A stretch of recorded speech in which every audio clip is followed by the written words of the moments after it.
Creepy robot woman. Continue. GLaDOS.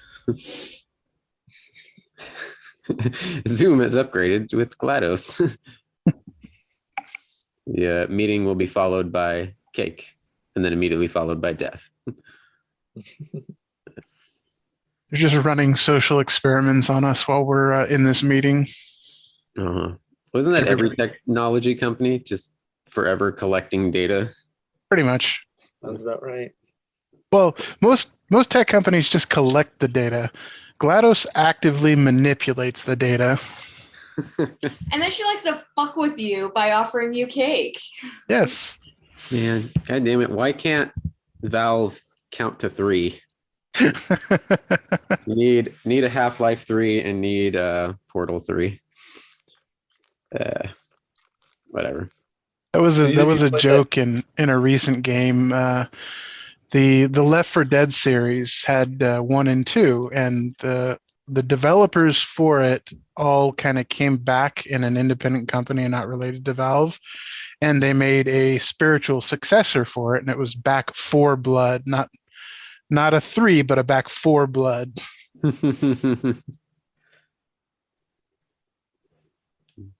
Todd, are you wearing a Snuggie? I am. Hey. Todd has like an arsenal of Snuggies. I do. I have.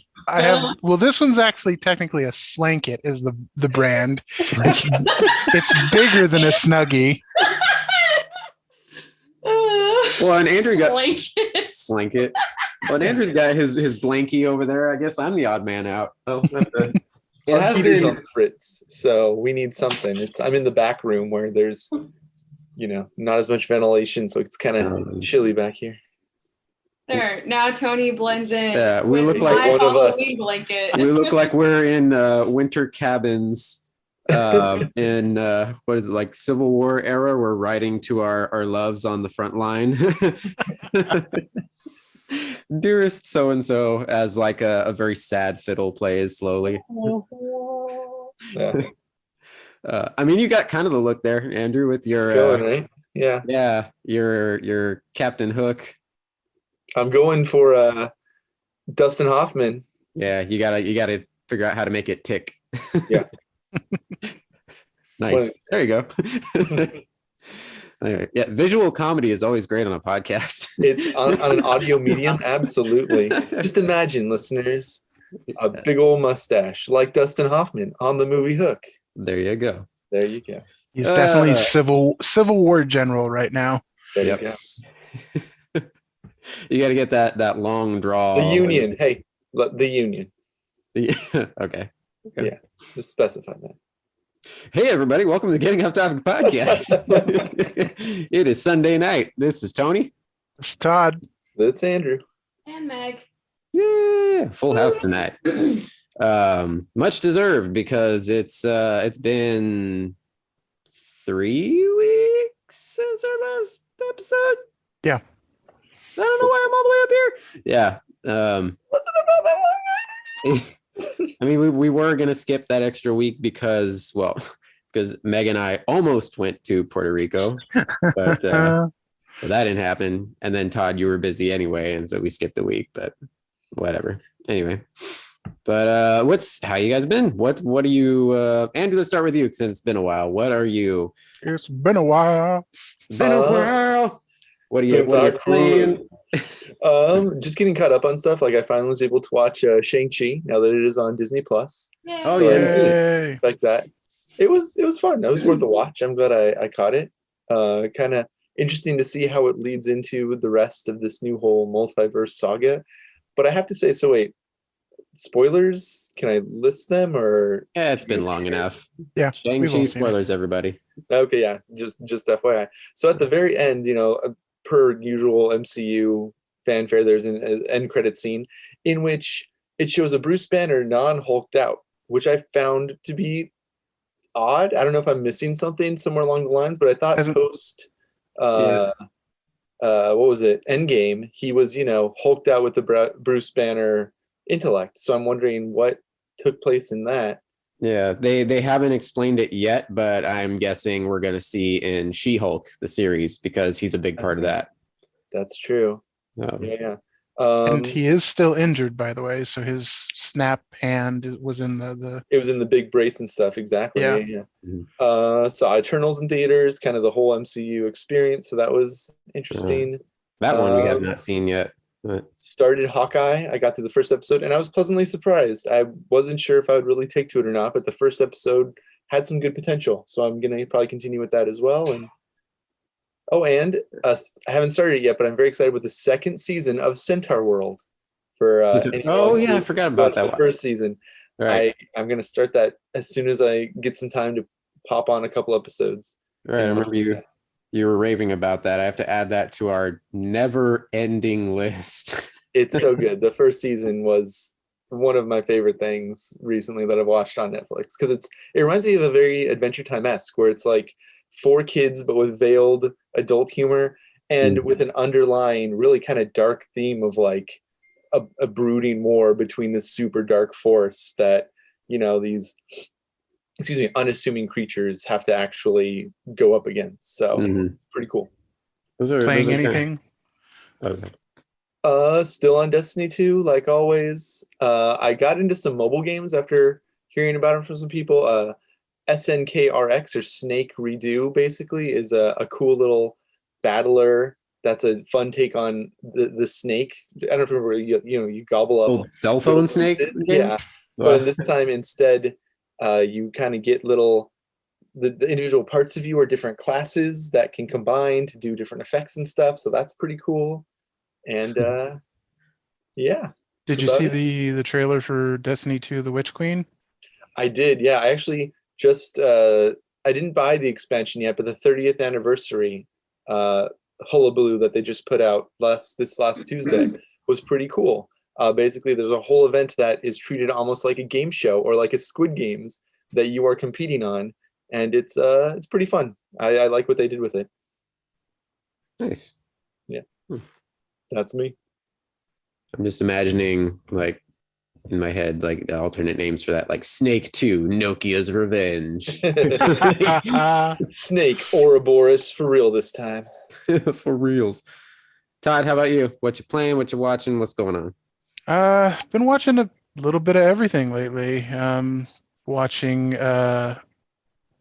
Discovery. I watched the Cowboy Bebop Netflix show. Watched. Yeah, ouch. R.I.P. already. Not even a month. God. 3 weeks. 3 weeks. It got. Can't we have nice things? No, not at all.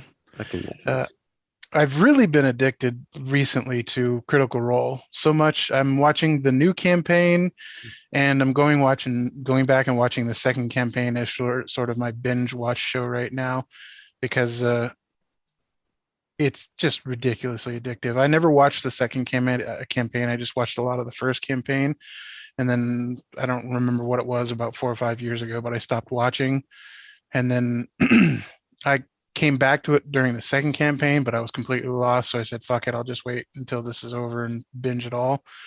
And then so I got third campaign. I got that on day 1 about a month ago, started watching that, and I've been addicted to that. So I decided I'm not watching anything else that takes up a lot of time right now. So I'll go through campaign 2, and I'm flying through. I mean, they're like 4 or 5 hour episodes, and I'm already on episode like 11, like a week into the watch. I've heard a lot about the Critical Role, like, because I also like listening to live like D&D podcasts and stuff. How's the best way to watch Critical Role? Is it on a podcast? Is it on like YouTube or Twitch or what? How do you watch that? They have all 3. Okay. You can watch the live episodes as they're premiering on Twitch or YouTube, either one. If you want to watch the VODs of previous episodes, the best way to do it is YouTube. They also have it in podcast form if you don't have time to sit down and watch it, or if you don't have like, it's an okay background watch as well. So you can put it on like a second monitor or something, or a phone or a laptop, and watch it off to the side. But half the joy of watching that show is actually watching their reactions and their interactions between the cast members, because they're so good together. Mm-hmm. But if you don't have the ability to do that, you can listen to it in podcast form. So they have all three medias or all three methods to watch it. Yeah, that seems Okay. similar to I need to jump on G4. Now that they're available in a few cable services, not in our area. It's not on Spectrum. There's no G4 channel anymore, but Comcast owns it and they haven't really licensed it out to anybody yet. yeah, they're trying to push it out to more, but you can get the live stream on Twitch and then YouTube. They have the saved episodes on there, but my buddy Eric reminded me of it because he's all on it, on top of it. He's like, oh my God, Attack of the Show is back. Like I haven't laughed this hard in years. So, yeah, I got to If they don't have a holiday buyer's guide with somebody drawing dicks on the screen, then it's not G4. Oh God. With Matt, who was it? Matt Myra and Candace Bailey. Oh no! It was Matt Myra and their guest host. I'm blanking on his freaking name. Jack Harkness from Doctor Who. John Barrowman. John Barrowman. Thank you. As the guest host when they already knew that they were like getting kicked off the air when the network they didn't was give a shutting fuck. down. Yeah, so those last episodes they just went nuts. It was fantastic. Good memories. Yeah. Oh yeah, Todd, you were bringing up Critical Role again to me because I was telling you I just finished Last of Us 2, and you're like, holy shit, Ashley Johnson. She's you didn't know that she was Ellie. She was the voice of Ellie. Didn't know.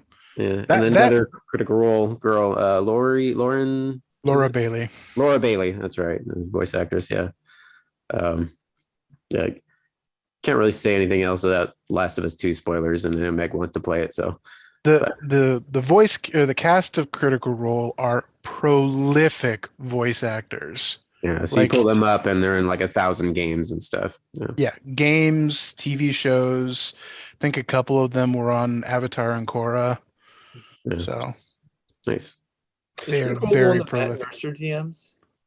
Yeah. Okay. Yeah. It's literally like the highest tier of D&D. Yeah. Like they are beyond incredible. D&D elite.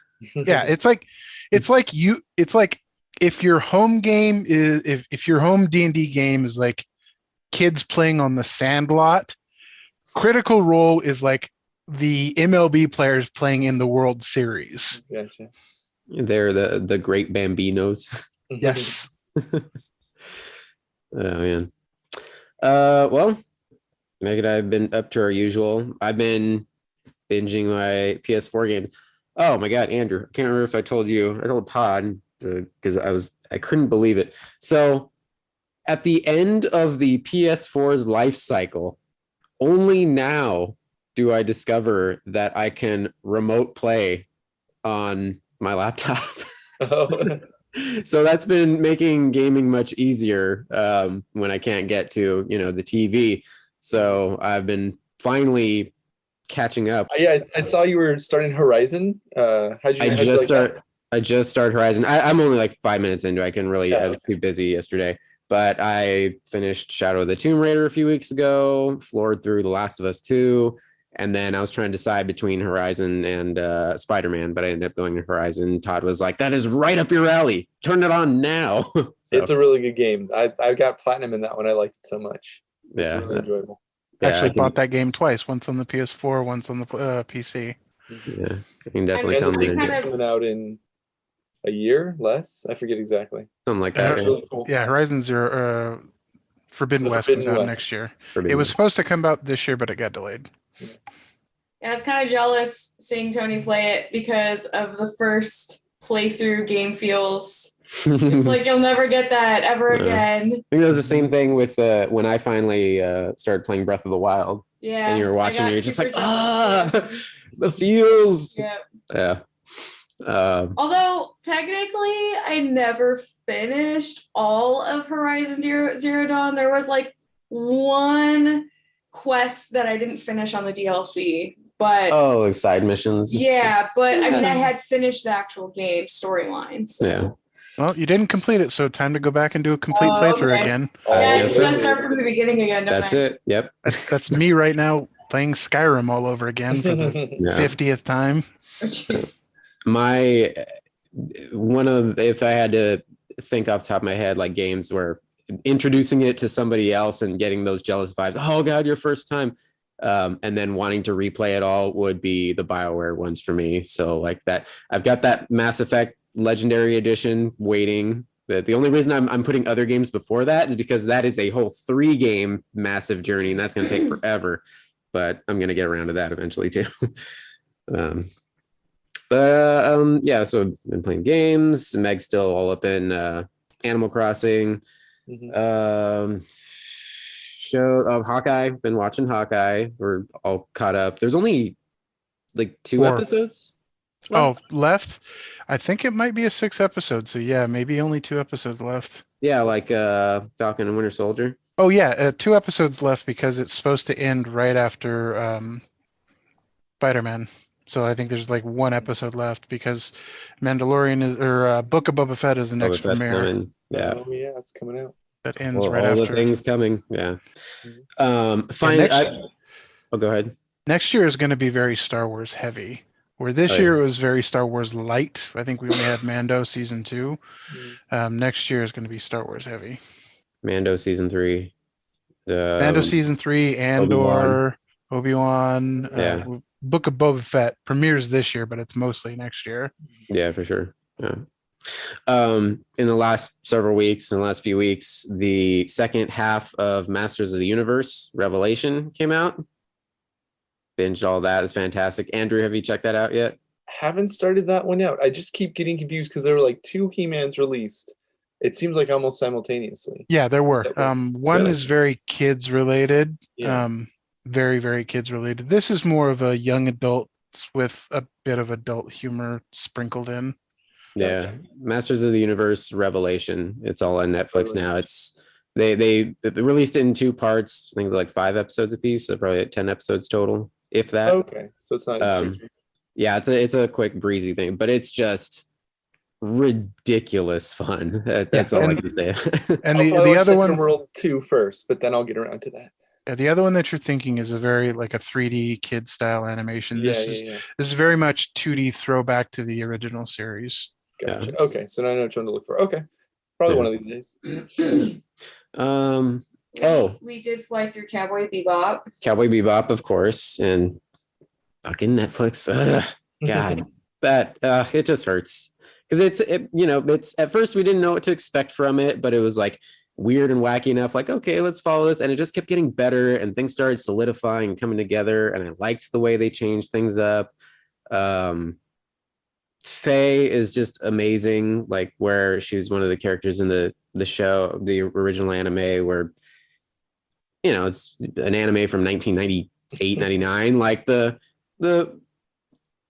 she's the most well-written female character in the whole show, but she's still very much a throwback, just like stereotype femme fatale, where Daniel Pineda took her and the writing took her to like a amazing fleshed out character, and it was like looking forward to her next part of her journey. And they finally brought in Ed at the end, and then the big twist with Julia. Spoilers for anybody who hasn't seen it yet, but it's just disappointing. It sucks. Oh well. Oh, one more. I was going to mention, Andrew, you were talking about describing the Centaur world thing, how the very lighthearted stuff mixed with very dark stuff. Yeah. Meg and I finally flew through Over the Garden Wall. Oh, okay. Which we heard for years from people like, oh, it's amazing, you have to check it out. And we finally did, but that was really awesome. Yeah, that's a very good series as well. Yeah, definitely. Also has kind of Adventure Time sort of vibes to it, even the style of animation sort of too. Yeah. Yeah. Another one that we watch this every now and then. I don't know if you guys have seen it, but oh my God, why can't I think of it? God, never mind. I'll come back to it because I'm drawing a blank.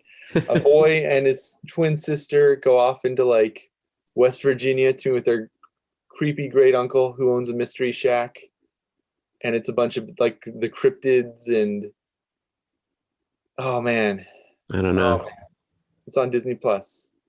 And I've watched the series like 3 times now.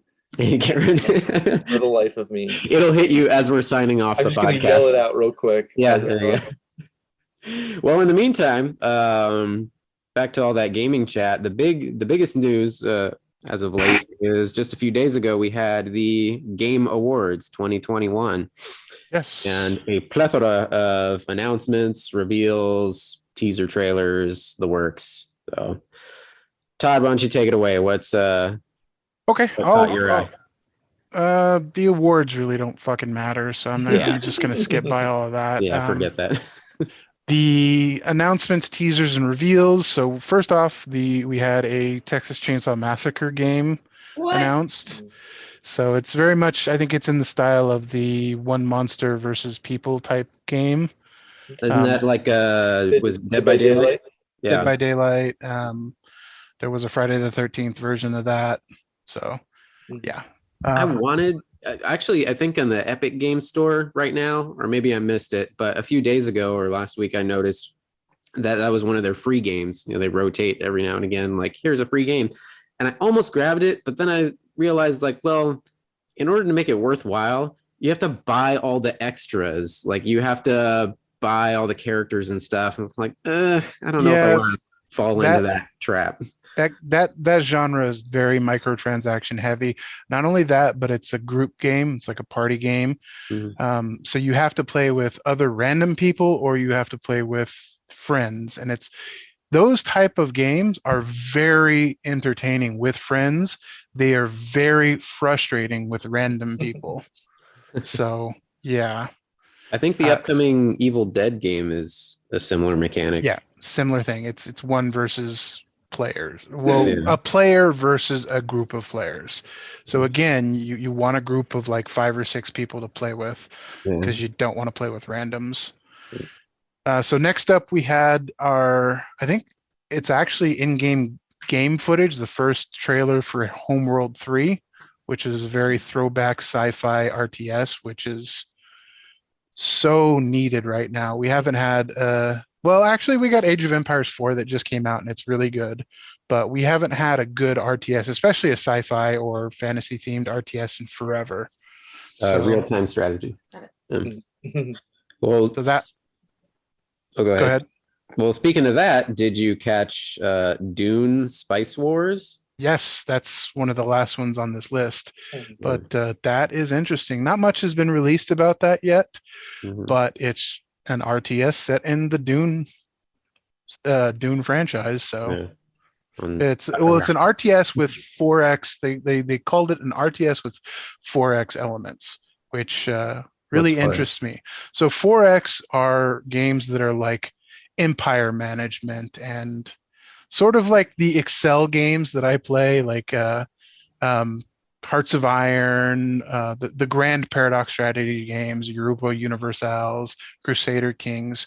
So they're games where you are the figurehead of the government or the monarch of the government, and you manage the empire through adjusting laws and very mundane things that you as a gamer probably wouldn't like, but they appeal to certain other types of gamers that like long, repetitive, and replayable games. Politics the game.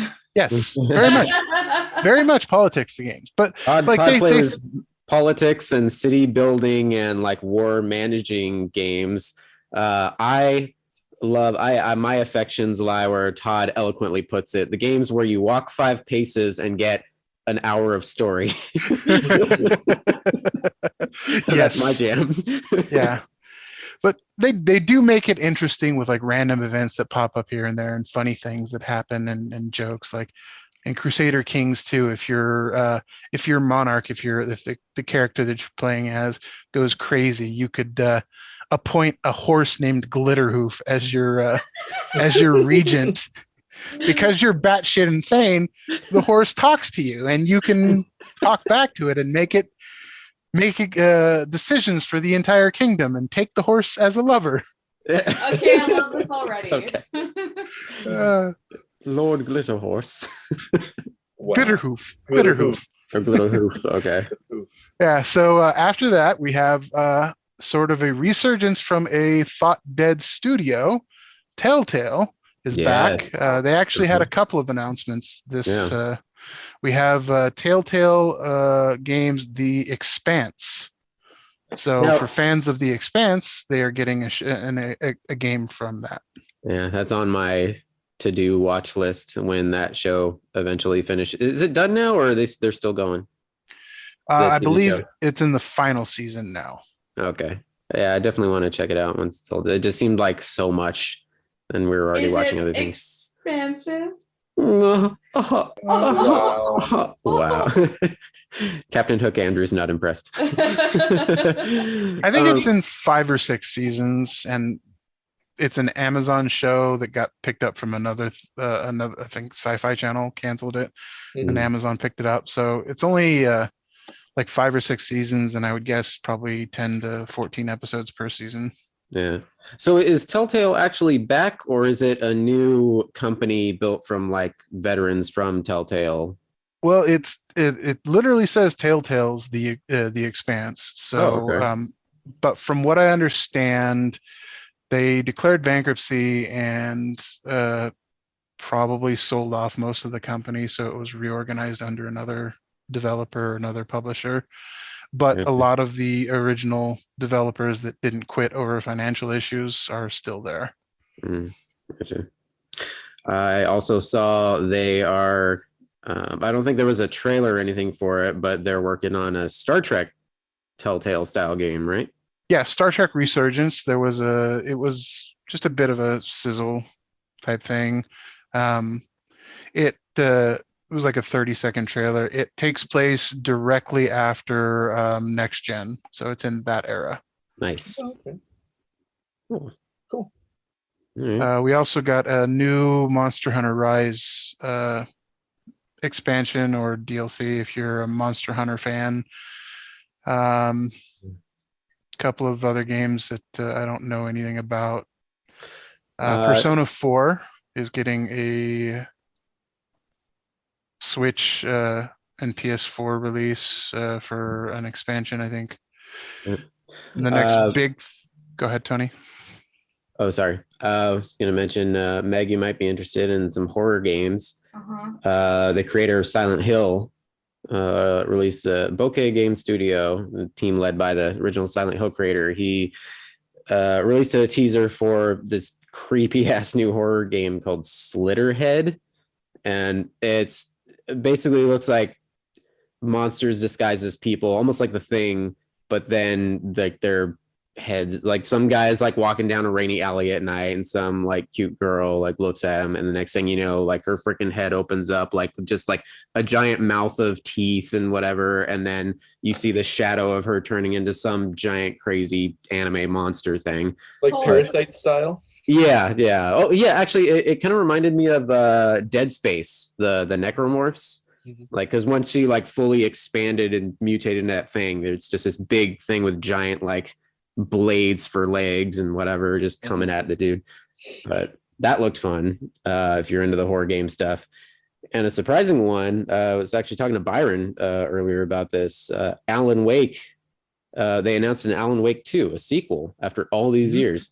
They just released the remaster of the original like not too long ago, so I guess like okay, they were building up to this. So I don't think they really said too much about it, but it's definitely like hard into the survival horror genre.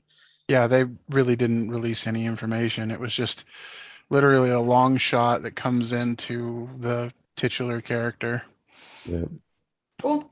Yeah. Mm-hmm. We also got a announcement of a Wonder Woman game. So we don't know what form that's going to take at the moment. But it's actually from the devs of, I thought it was from the devs of the Arkham games, but it's not. It's actually from the devs of the Shadows of War games. Yeah, Shadow of Mordor, which you said are very similar to Arkham, right? Yeah, they play very similar. Yeah, third person action. It's WB games. It's all, they pretty much make the same game across their studios. Oh, yeah. So also, go ahead. We got that, and then we had Final Fantasy VII Remake is coming out for PC. We saw the Destiny 2 expansion pack. Cuphead is getting a final DLC. So if you're a Cuphead fan, you get one more DLC. I love the whole style of Cuphead, and I bought Cuphead. It is impossibly difficult. Like it's one of those games that just makes you angry, and I had to stop playing it. I couldn't get anywhere with it. Yeah. Which makes me sad because I love the whole world and visuals, those old like Max Fleischer looking cartoons, but it's definitely a game that doesn't have a for noobs story mode. Yeah, no, not a Tony mode. Nope. It's like just punishing boss battles. It's kind of hilarious because that's one of the funny stories and like in jokes of gaming. Cuphead like destroys game reviewers because it initially got terrible reviews because a couple of the game reviewers literally couldn't get past the first 5 minutes of the game. Yeah. That was me. But the big announcement, the really big two, well, one of them's not as big, but it's big for me because I love this. Warhammer Space Marine 2 is coming out, and it looks fucking amazing. Okay. Anytime you get to play as a big ass giant fucking Space Marine, just chainsawing the shit out of aliens, it's a good time. So I'm looking forward to that. And then the big reveal was Star Wars Eclipse. Now, yeah, that was a trailer. That was a trailer. This is unfortunately in early development. So this was all like concept and like CG trailer, and it looked very much like a Star Wars movie. You saw all kinds of different aliens. You saw Sith and Jedi battling, and then there was a moment where, oh, what's going on here? The Sith and the Jedi were standing side by side. You see like a red and a blue lightsaber like standing side by side looking at something. Yeah. So there's some sort of evil that's not Sith or Jedi related. Yeah. You had some Trade Federation space battles in there. You had a little pensive shot of Yoda staring out the window of the Jedi Council room. Yes. Very recognizable ships. You had some of like the Hammerhead cruisers and the Old Republic cruisers, and there was like an N1 fighter in there that was crashed in one of the scenes. It takes place in the High Republic era, so this is about 100 to 200 years before, anywhere between 100 to 200 and then up to like 1,000 years. Well, since Yoda's in it, so probably limits that to about 500 years since he's around 900 years old. Yeah. So 100 to 500 years before the Clone Wars, basically. Right. Yeah. So it's described as an intricately branching action-adventure game that can be experienced in many ways and puts the destinies of multiple playable characters in your hands. Now, the studio behind this is Quantic Dream. They did Detroit Become Human. They did Heavy Rain, which are very like story-driven kind of games. So it'll be interesting.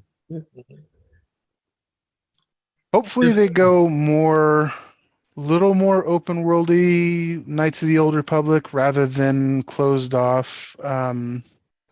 Like I just don't want to see it as an Uncharted style game. Like your alley. I know that's your alley. I have a feeling it's going to be, I mean, based on the studio and their past works, it sounds like it's going to be a pretty on rails story. But as they described, it's going to be kind of a choose your own adventure. Like the choices are going to make the story branch into different ways.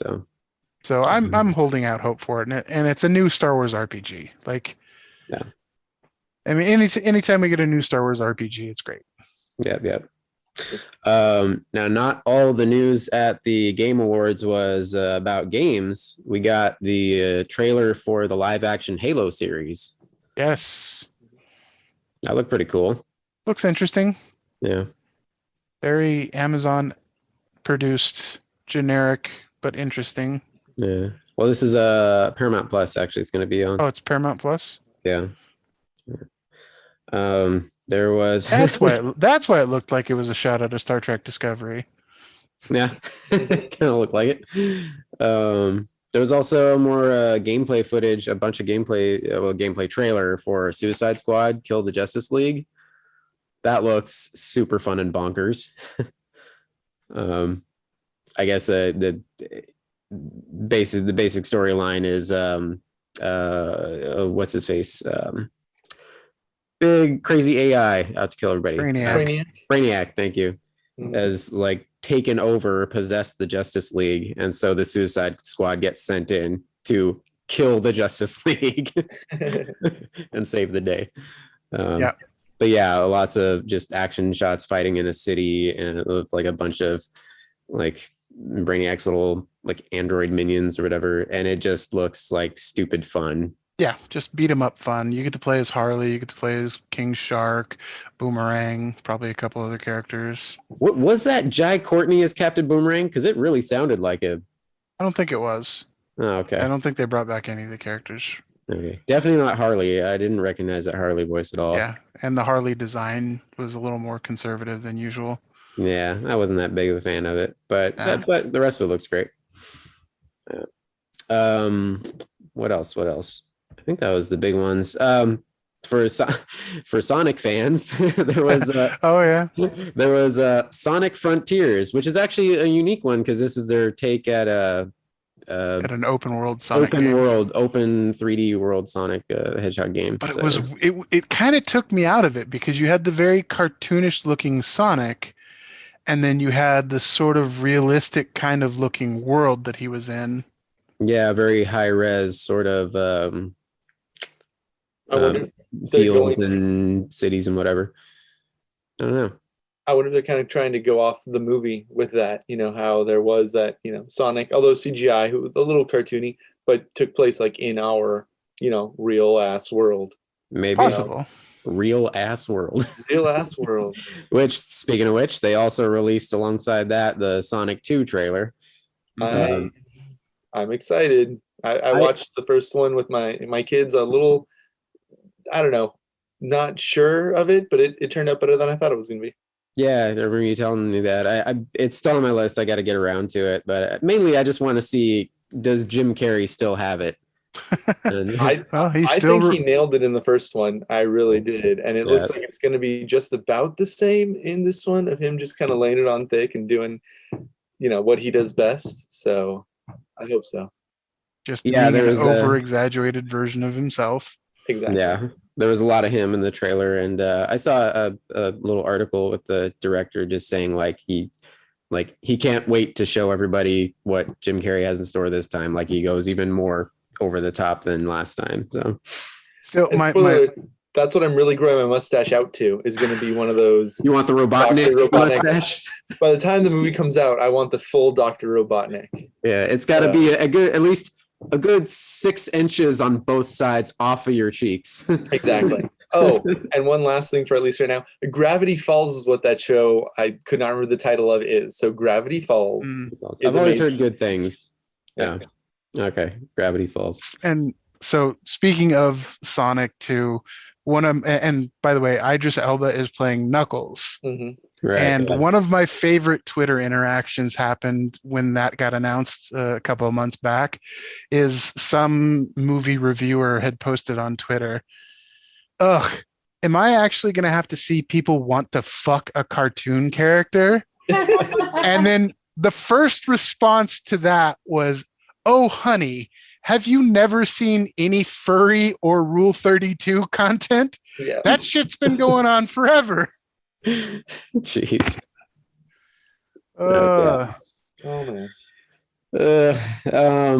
One last one that I saw for, I don't know if this was announced at the Gaming Awards or if it was right before it or after or something, but I guess some BioWare devs, some Mass Effect and Dragon Age guys revealed their new project, Nightingale. Did you see that? Yes.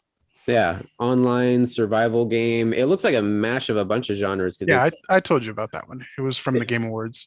Okay, yeah. So you've got like a Victorian gas lamp steampunk sort of vibe with the characters, and also like heavy fantasy. Like they use these portal devices to travel into different realms or dimensions or something, and they're in like a freaking Narnia or Lord of the Rings world or something with giants and ogres and all kinds of stuff. And I don't know much about the story beyond that, but it just looks like a gorgeous game. And it's also like a base building survival, kind of like a Rust style game. Mhm. So that is right up my fucking alley. Yeah, that looked really cool. Oh, here you go. Nightingale, you play as Realm Walker, a human refugee searching for the last haven of humanity. Nightingale, you have to journey through fantastical worlds full of dangerous and wonderful creatures, partnering up with other Realm Walkers for safety or risking it all by going alone. Cool. Yeah, looks fun. Looks good. That's on PC sometime next year. Yeah. I did forget one thing that was kind of bonkers and crazy looking. So Keanu Reeves and Miss Carrie Ann Moss Moss. Mhm. was at the Game Awards as well, Mhm. and they premiered a not a trailer for a video game version of The Matrix, although that would be amazing right now. But they showed off the new Unreal Engine 5, which is the next gen version of the Unreal Engine. Mhm. It's about 10 minutes of a proof of concept. Yeah.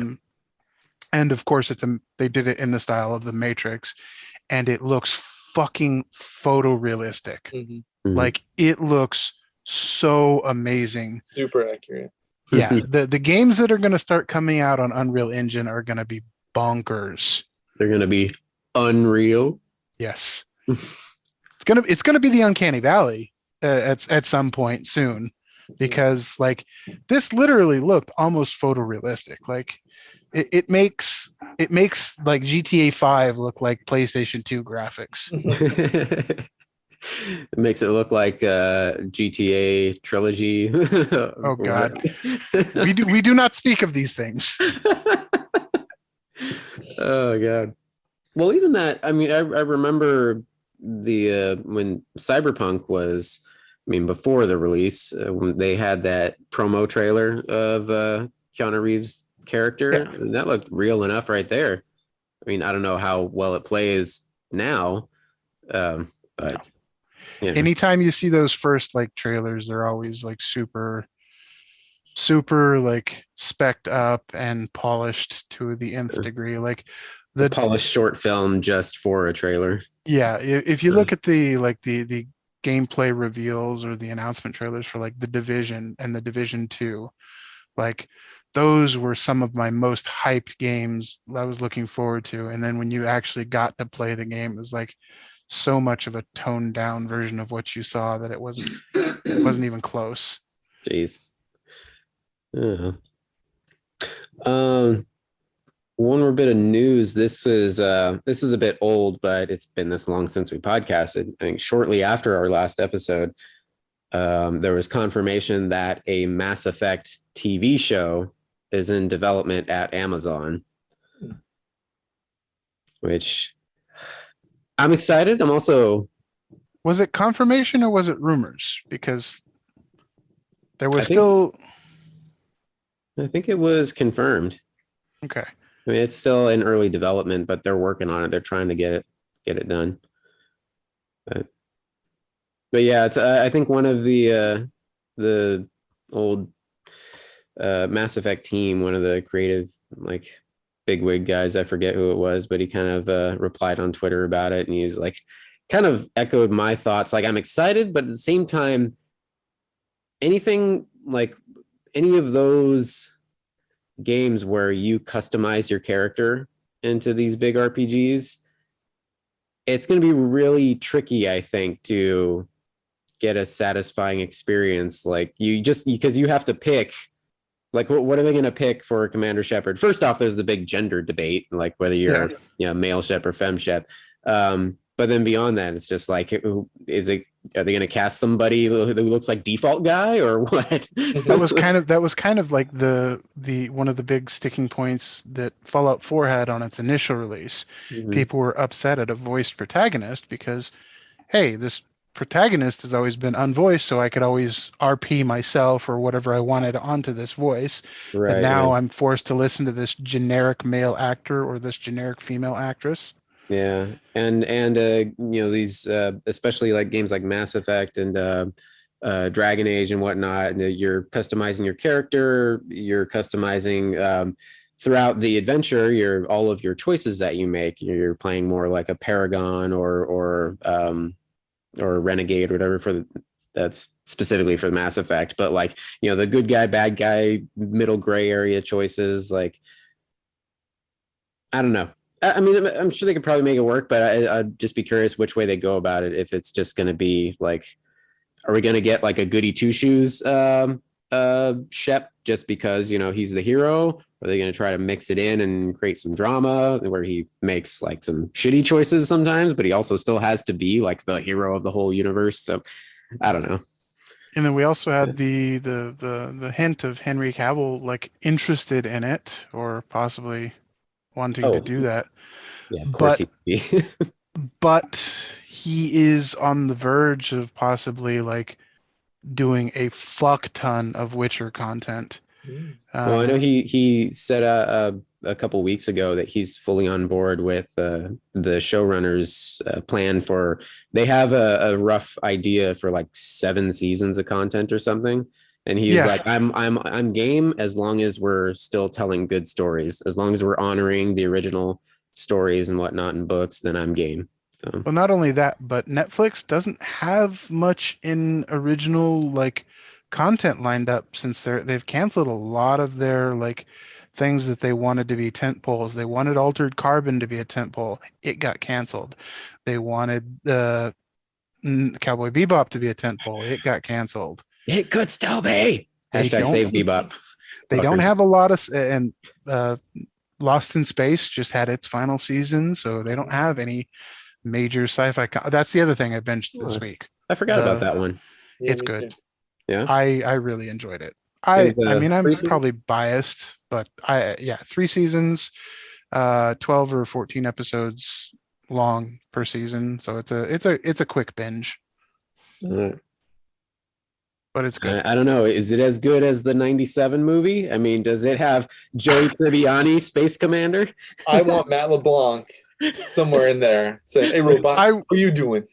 I wish that was in there. I actually liked that movie. It was. I loved that movie. I loved that movie as a kid. I haven't seen it in God knows how long, but wasn't Gary Oldman Dr. Smith? Yeah, he was great. I mean, Gary Oldman's always great. Freaking my heart with Lacey Chabert to my young Tony Hart. Oh my God. Oh yeah. Another one that I don't know if you guys watched it at all, but Meg, I don't think I even told this to you, or I don't know if you've heard about it. AP Bio was canceled. What? 4th season, the final season. Yep. No. Yeah. So canceled twice. It originally got canceled from NBC, then they pushed it off to Peacock, the streaming service, and they canceled it again. That really makes my heart hurt. Yeah, that's a bummer. I mean it's a show that wasn't. It's very episodic. So it's not like, no, they left on this amazing cliffhanger, but it's just a feel good, fun, wacky show. If it helps at all, It's Always Sunny in Philadelphia premiered their 15th season, being the longest, live action sitcom, and it's pretty good. I think 4 episodes are out now, and each one is very entertaining. And didn't they recently sign a new contract that's giving them multiple more years? Yeah, I think they're through like season 18 they're signed up for. Jesus. This season's actually going to be short. There's only going to be like 9 episodes or something, probably because it was shot, during the COVID pandemic. But I hope they do more, because so far this season is on a really good track. Yeah. Yeah, I think releases are still kind of wobbly, like either delayed or like shorter seasons because of producing around COVID and everything. Like for a while there, we thought like, oh, next year will be, normal again and things will be running like clockwork again. No. Nope. And then we're in our fifth wave right now. Jesus. Yeah. Speaking of things that are having, interruptions and false starts, did you see that Disney's Star Wars Hotel?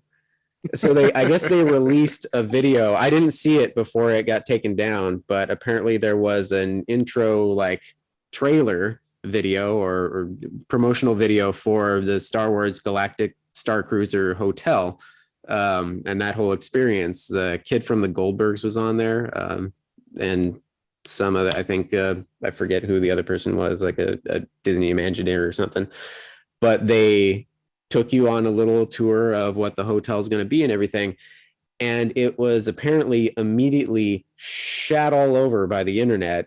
They're like, this bullshit is like the $5,000 a night experience per night or whatever. Yeah, like I guess it was like just so like, because they apparently they took you around the like little like bar area with a Twilight dancer, I guess. But she's like just standing in the middle of this totally blank floor. Everything looks very like shoddily put together, like it's just very like bland, like there's nothing to it. And I guess this was their big promo video and they're all excited to release, and it got shat all over by the internet and was immediately removed by Disney. And I guess they've had quite a few cancellations, and I guess everybody's wondering like, what the hell happens now? Where was this hotel going to be? Was this a Florida hotel? Yeah. This is Disney World. Yeah, Disney World, Florida. And it's, it's supposed to be this whole immersive experience where it's kind of like I was describing to Todd last time, the Rise of the Resistance ride at Disneyland, which was amazing. And, they take you on board this shuttle, which then, it feels like Star Tours. You're feeling the motion of being launched into space in this little like escape shuttle, and then you get transported onto or tractor beamed onto a Star Destroyer. So I guess this was going to be a similar sort of like fully immersive experience from the arrival. Yeah, it's called the Star Wars Galactic Star Cruiser Hotel, and all the windows are like just screens where you see shots out into space, and it's very like it's like a bunk in a Star Cruiser, and then all of the decor is like the hallways are dressed up like the hallways on a Star Wars show or Star Wars starship, and then you have like the bar looks like a cantina, but it's all like, as Tony's describing, like shitty and shoddily done. Yeah, I guess there wasn't enough polish on there, or I don't know. Maybe it just looked like so bland because it's just like, there's no guests there yet. There's nothing really to show, and none of the immersion. I don't know. I didn't see the video. I just like was reading the reports about it later. But yeah, people were very, very underwhelmed. So I don't know. We'll see. Wow. Besides, how much time are you actually spending in your hotel room after going to Disneyland? Like, you're going to Disneyland, you're there till 9-10 o'clock. You might get dinner afterwards, and then you go pass out in your hotel room and then wake up and you go back to the park or go home. Like, how much time are you spending in that hotel room to pay $5,000 a fucking night? I guess maybe for people who are coming from like across the world or across the country, where this is like once in a very great while, or possibly once in a lifetime trip or something, then they spring for like the big fancy hotel experience and spend the time at the pool or whatever there is to do there. Probably people with big families, so the kids can do something. So you're not taking a fucking family to that. I don't know. I'm not rich weird people who are gonna spend $5,000 a night on a freaking. I don't care if it says Star Wars on it. I'm not pulling that out of my ass. No thanks. I'm not paying $5,000 a night to go hang out at the Star Cruiser bar and drink a $500 blue milk. Yeah. Oh, geez. But hey, in other Star Wars news, Todd, you were you and the rest of the internet was trying to tell me that Rogue Squadron was dead.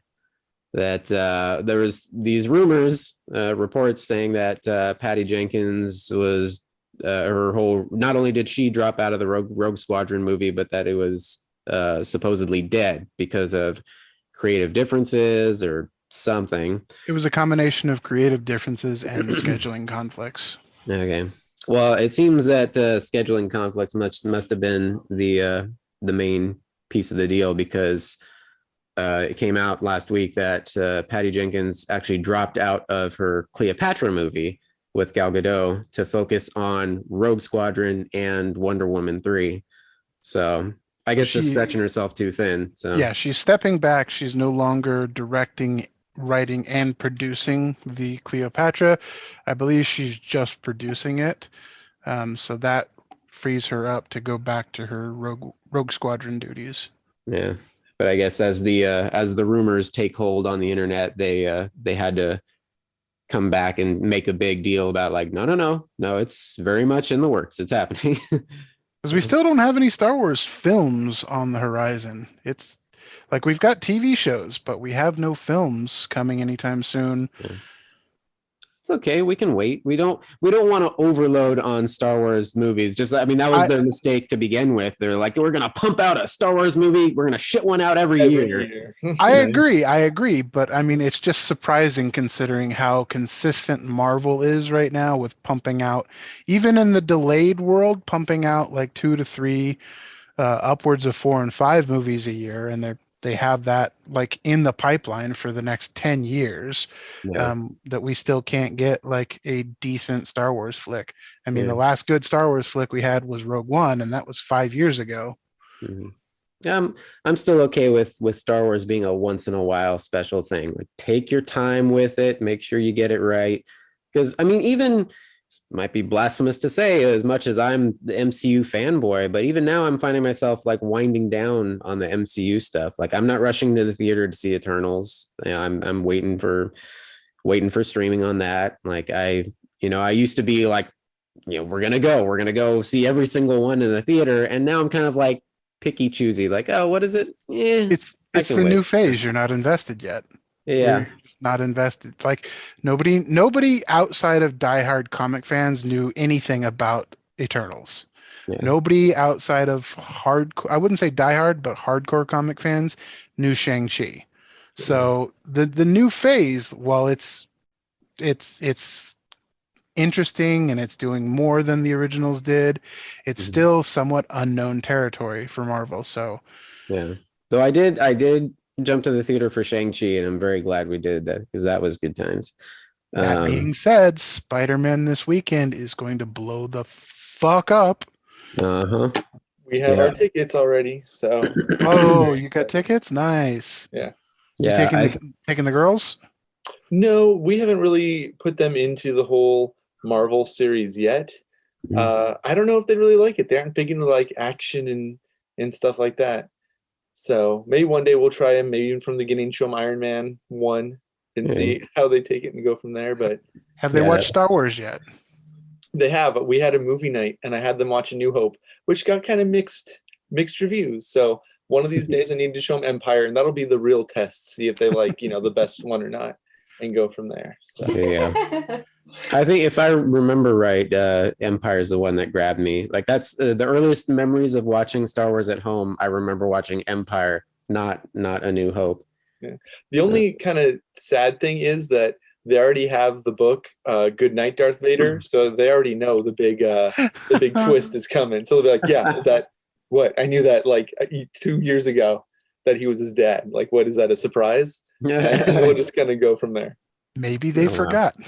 Fingers crossed. So speaking of surprises and Spider-Man, so, well, I mean, depending on where you stand on the fence, probably 90% of the internet is like, oh, of course we knew this was happening, or they were trying to will it into existence just as we were here.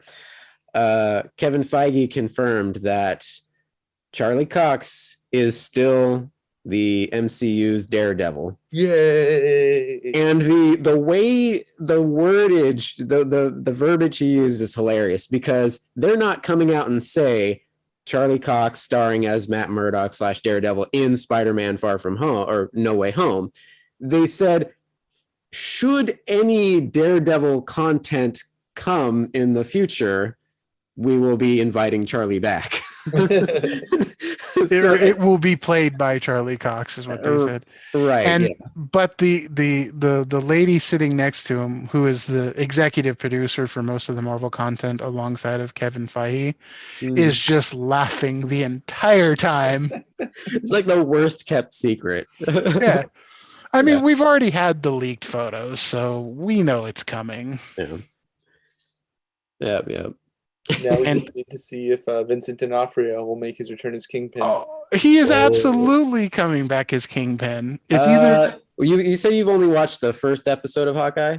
I have. I've seen a couple like pictures that show like, you know, a Hawkeye with a small child, or what's supposed to be Kingpin, I think, with a small child or something like that. They haven't up to this series, but me and Todd are caught up with this series. There's 2 more episodes to go. They haven't come out and revealed him, but it's heavily hinted at. Right. Okay. That hand is heavily hinted that it is. That looks like a very D'Onofrio hand. And D'Onofrio has been very vocal on Twitter, like retweeting things about Hawkeye and congratulating actors that are on Hawkeye, and he has not done that for any of the other Marvel shows. So we shall see. Yeah. And in the comics, he is very heavily involved in Echo's story. Yeah. So okay, cool. Speaking of both Spider-Man and Hawkeye, there was a trailer for Spider-Man Across the Spider-Verse. Oh yeah. Part 1. Yeah. Meaning there's going to be a part 2. So at least 2. Yeah. So that looked awesome. Just a quick little teaser trailer. And also I did not know this. That version of Gwen Stacy is played by Haley Steinfeld, who is Kate Bishop on Hawkeye.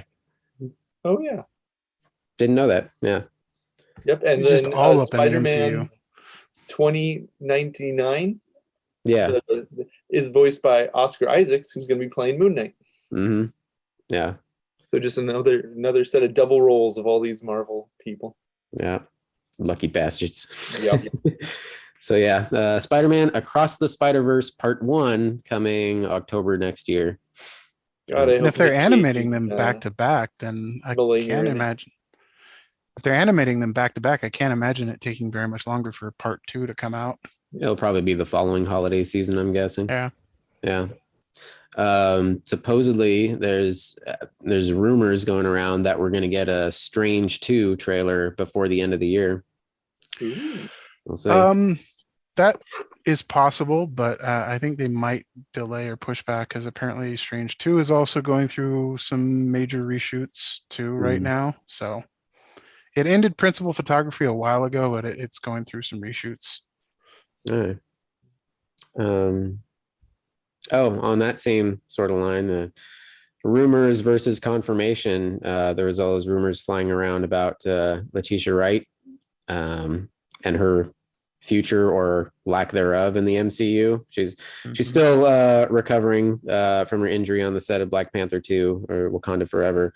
But because of her public anti-vax status, things like that, which I think she's since apologized for her previous comments and whatnot. But there was a lot of rumors flying in the past couple weeks that like, oh, they're kicking her out. But apparently not. There was an official announcement that she'll be back to set in January. So January, February, I forget which one they said. But like nothing's they're calm down. Nothing is fucked, dude. So did they walk back their policy, or did she walk back her wacko beliefs, or did they come to some sort of financial compromise? Don't know. Who knows? Maybe if you're not vaxxed, you have to get tested on the regular or something. I don't know. That's possible. That's one of the common what's going on now. Yeah. Compromises. Yeah. You have to get daily testings. Yeah. Back on the TV show side, Secret Invasion, Kobe Smulders confirmed to return as Maria Hill / Aunt Robin.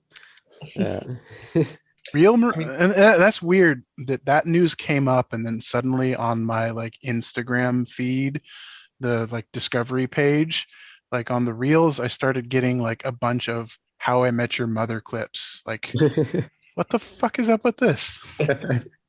I'm glad they kept her in. Like, she's always kind of been a very light like side character, but they include her just enough where it's like, oh yeah, it adds more to the universe. And in the comics, if I recall, in a lot of the comic runs, she takes over for Nick Fury eventually as the head of Shield, Yes, right?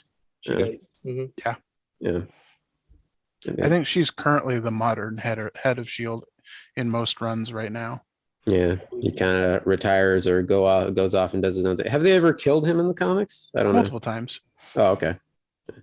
I guess that's should expect that standard play. Like eventually you die, and eventually you come back. Yeah. Yeah. Speaking of that, Todd, we were chatting over in the land of the Walking Dead because we're all getting all caught up on that. Andrew, do you watch those at all? Any of the Walking Dead shows? I watched the core one for like the first 2 seasons, and then it was just kind of more of the same and got burnt out on it really quick and never really felt the need to return. That's that's me exactly. Yeah. So, I'll like, still watch them.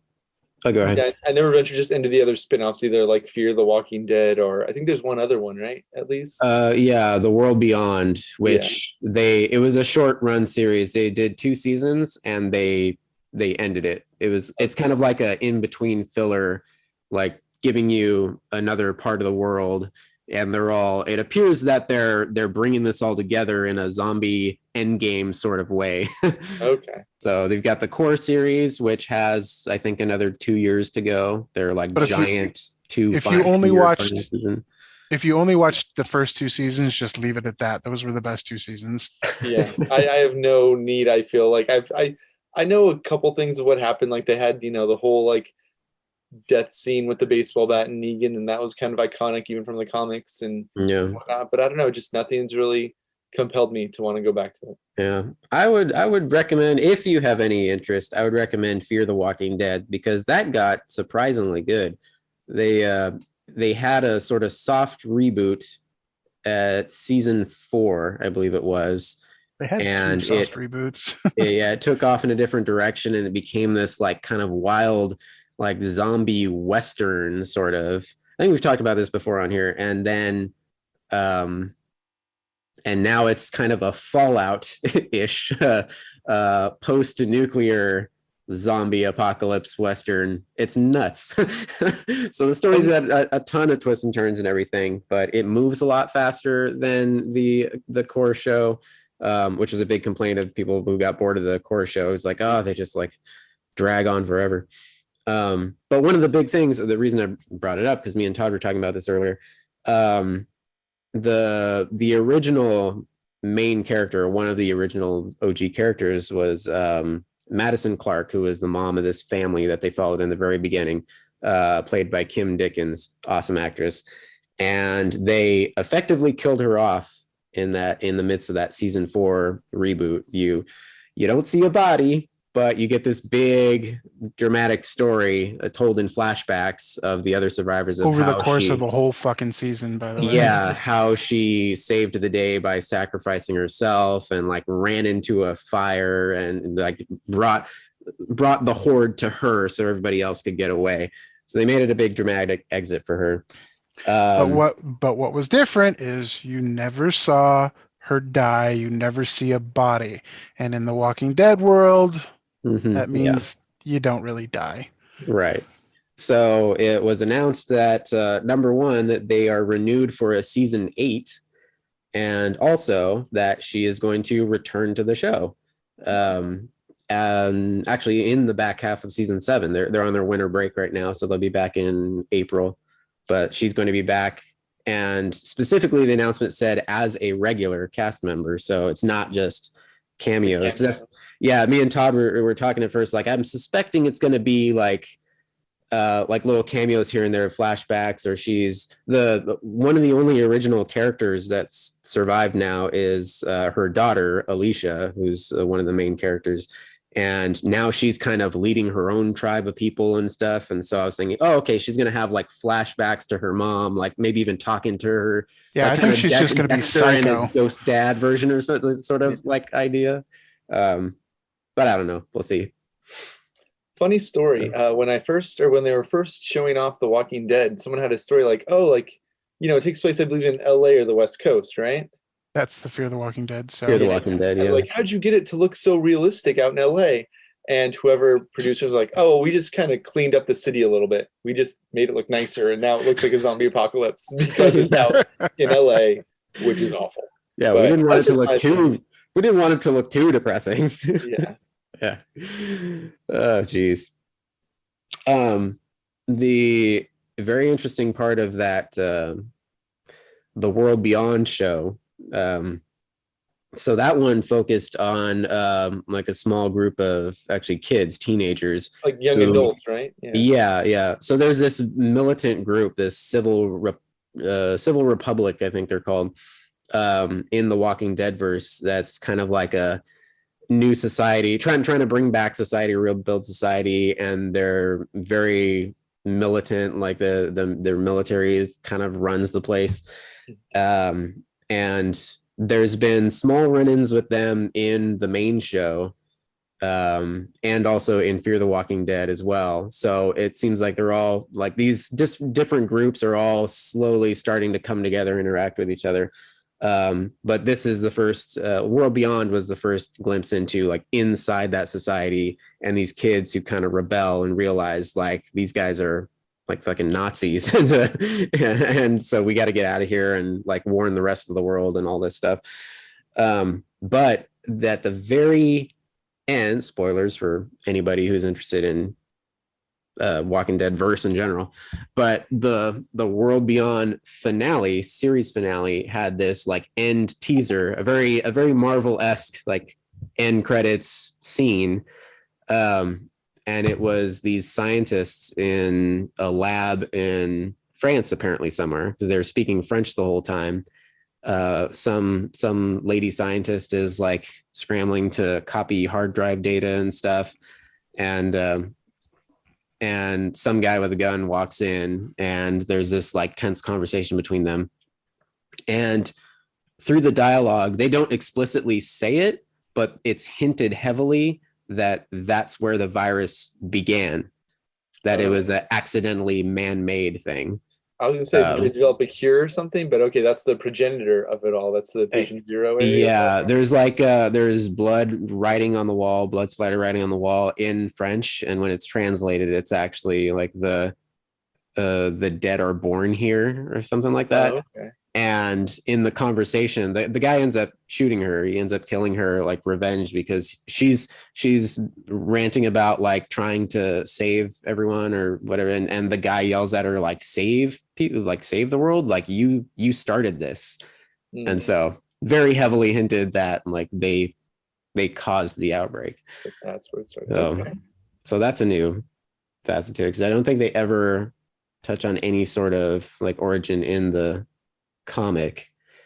And in the show, they only did at the very first season. There was like Rick and his original crew stumble into the CDC, and there's a CDC scientist there who kind of starts to touch on like, oh yeah, we found this like some sort of biological entity that like latches onto the brain or something.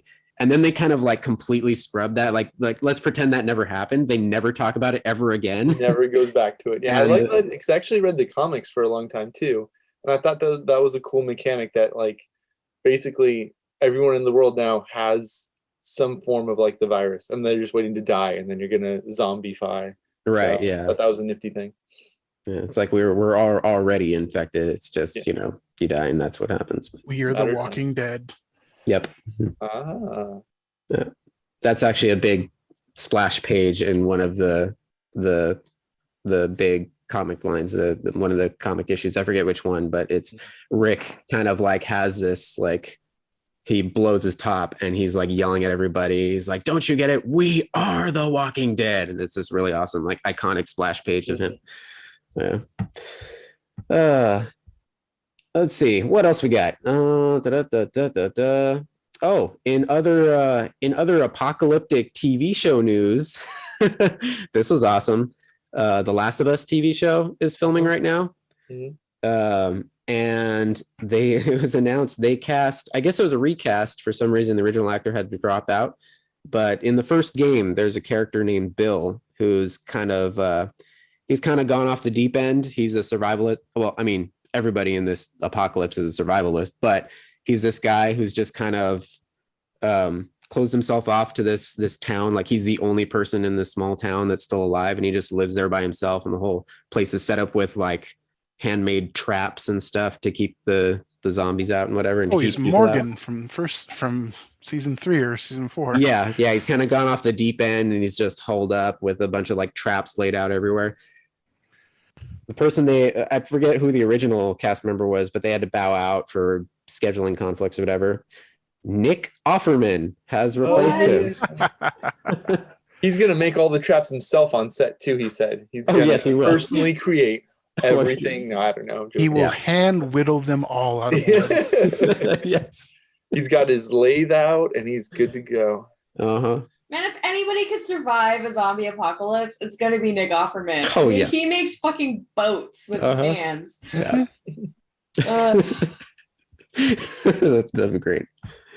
We gotta go. The horde's coming. And he's just sitting there like whittling a chair. Like, fine. Yeah. I'll take care of it. Be great.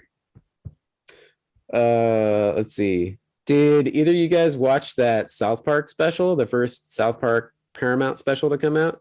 Not yet. So it was the post-COVID special where, I mean, the joke is like it takes place like literally 20 years in the future because that's how long it takes for COVID to pass. Yeah. and the gang coming back together.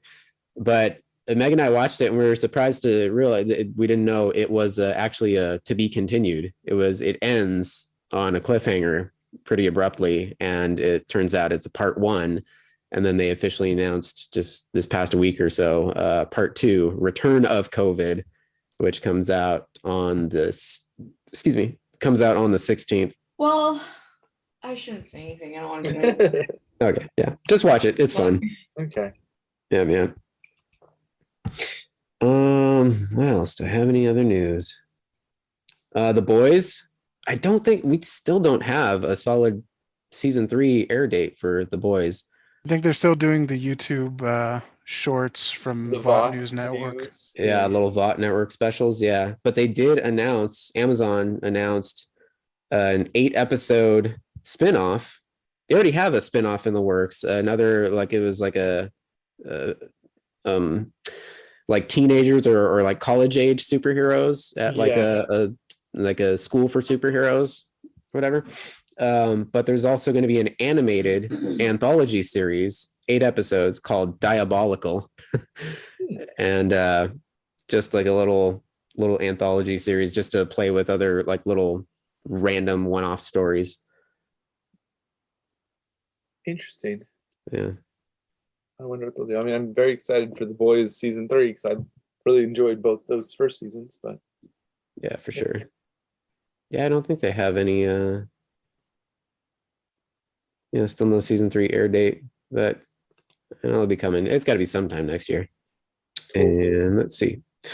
Fans of the OG Batman animated series? Because, I mean, who isn't? I mean, why wouldn't you be? Yeah. Apparently, some of the original cast is coming back. They're doing a audio drama series. Kevin Conroy, our beloved Batman, was at a LA Comic Con last Saturday or 2 Saturdays ago. They're talking about it. They've got one of the original writers for the show, Alan Burnett. They haven't announced who else from the original cast is coming, but Kevin Conroy was saying they've got the script all laid out by the original writer. He said it's great. It brings back the original cast. They had a little like history of the Batman panel at that Comic-Con. And he did hint that the Riddler is involved in a big way. Nice. I wonder if it's going to play into it all of the Batman coming out with, which has, the Riddler is one of the main antagonists. Maybe, yeah.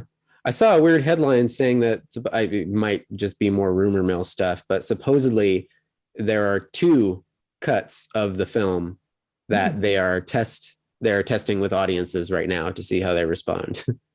Interesting. Yeah, but we're definitely not hurting for Batman projects right now. Did you hear about Studio 666? I know. No.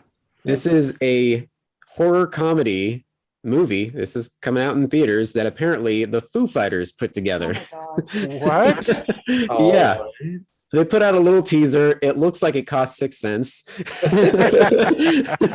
but it's a goofy It horror. costs $6.66. Yes. Boo. But basically it's their own little like Evil Dead that they whipped up, but it's like them. It's the actual band playing themselves in the studio, just jamming out. And then somehow evil forces get unleashed. You see a quick shot of like Dave Grohl with his eyes going like demon black, and then somebody like floating in the background. It's their House of a Thousand Corpses. I guess so, yeah. But it's it has a full wide theatrical release that's coming in February, I think it was. And then in addition to being everybody's guitar uncle, Dave Grohl is now going to be a movie director. Sure, yeah. And then as I was just like, going down the Google rabbit hole with the Foo Fighters, looking at that, have you seen any of Dave Grohl's Hanukkah sessions? No. So this is a bit, I guess, if you go on the Foo Fighters YouTube, he's done it for at least the last 2 years I saw. But it's for the run of Hanukkah. It's him and his buddy just jamming out and doing random covers and making little videos out of him. But does he cover the Adam Sandler Hanukkah song? I don't know, but the first one I saw, the first for Hanukkah night 1 this year was Lisa Loeb's Stay. Oh wow. So it starts off with him. It's just Dave Grohl with the glasses and like a little flowery dress, and he's singing falsetto like, "You say you'll hear what I want to," but then like after a few lines, or when he gets to the second verse or something, it just cuts to like the heaviest metal. Like it goes from like Lisa Loeb to Death Clock. Like it's, I only hear what I want to. It's ridiculous and awesome. But he did that. He did Blitzkrieg Bop from the Ramones. He did a really good Jump from Van Halen. That was actually a lot of fun. He did freaking Copacabana. Okay. It's Dave Grohl making the world a better place. Just go on the Foo Fighters YouTube and have fun. I mean, they released a fucking Bee Gees cover album, so why the fuck not? Exactly. Yeah. He's just doing whatever he wants. Uh-huh. Why not? Meanwhile, every video I see of I can never remember his name, but every video I see of the bass player from the Foo Fighters is like, he's like, I can't believe I'm doing this shit. I'm a punk icon. I am a grunge icon, and I'm doing fucking disco. Great. Yeah. I think that's all I got as far as the geek news. Meg was very sad to hear today that Anne Rice passed away. At 80 years old, I believe. Yeah. 80, yeah. She died of complications from a stroke. Yeah. Yeah, I read that. The interview with the vampire, or the Vampire Chronicles, I believe that's the full thing. She's written a bunch of stuff, but the majority of her books are in the vampire world. Yeah. The schmutty vampire romance novel world. Smutty, yeah. Didn't she do the erotic? Homoerotic. Oh yeah. Super homoerotic feels in those books. But she did do didn't she do the sexy Sleeping Beauty books? Yeah, just erotic fiction. Taking of Sleeping Beauty. Claiming of Sleeping Beauty. Claiming of Sleeping Beauty. Yeah. Come on, Tony. Get It's over it's Okay. actually kind of ironic because I was listening to an episode of Critical Role this morning, and they literally bring up Anne Rice, especially in relations to like the smutty erotic novels that she wrote, because they were describing a fantasy porn shop in the world that they were going to visit, and the characters are like, oh, like Anne Rice novels in here. it. It's just that's all they sell is just Anne Rice novels.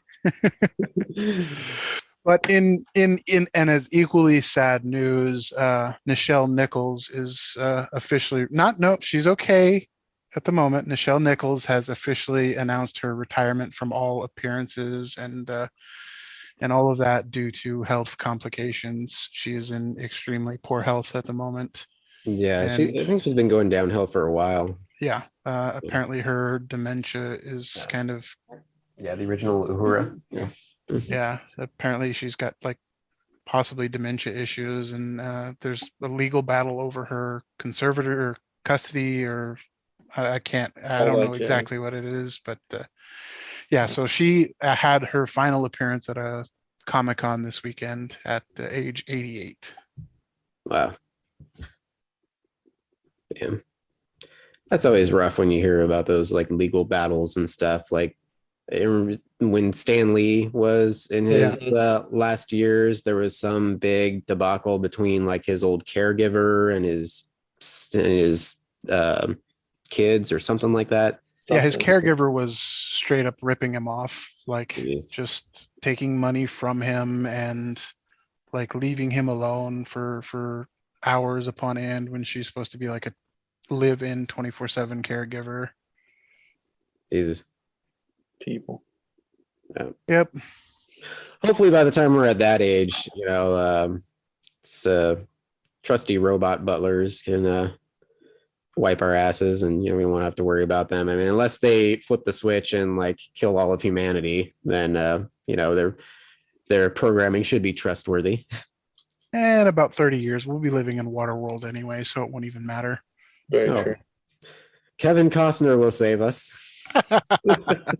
We will all be drinking our own urine. I just watched that on Netflix a couple weeks ago. It's actually not that bad. It's not as terrible as people remember it to be. We've had the Waterworld conversation where I give no apologies for enjoying that movie. It's a solid flick. A solid flick.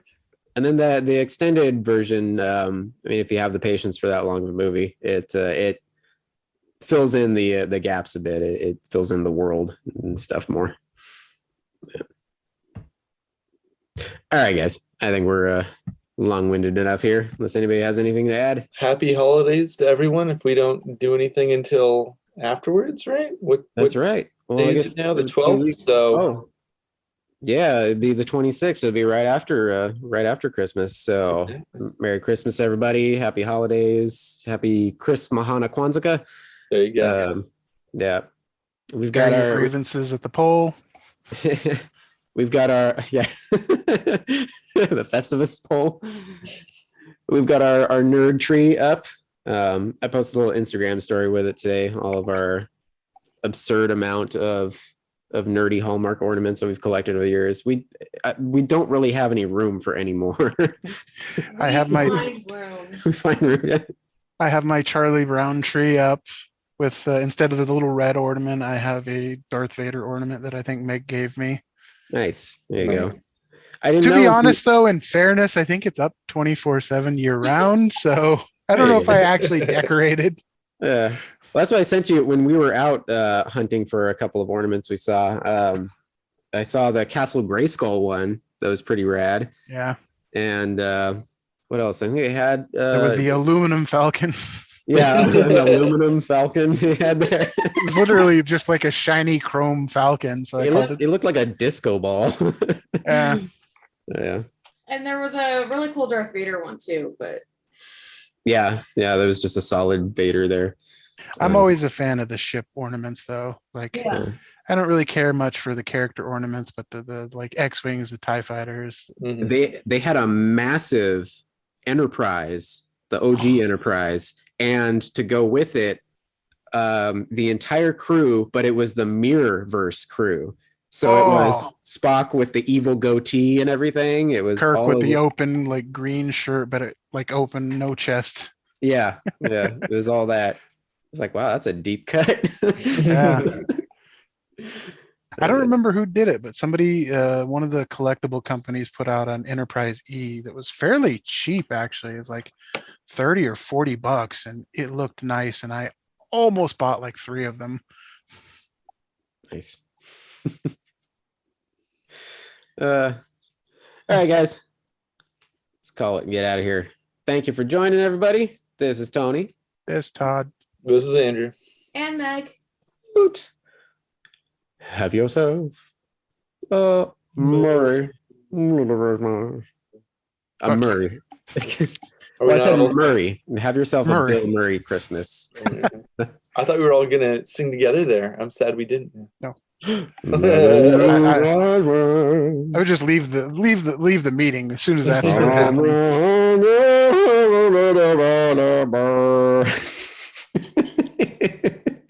You're gonna hear the cats like yowling. Stay frosty, guys.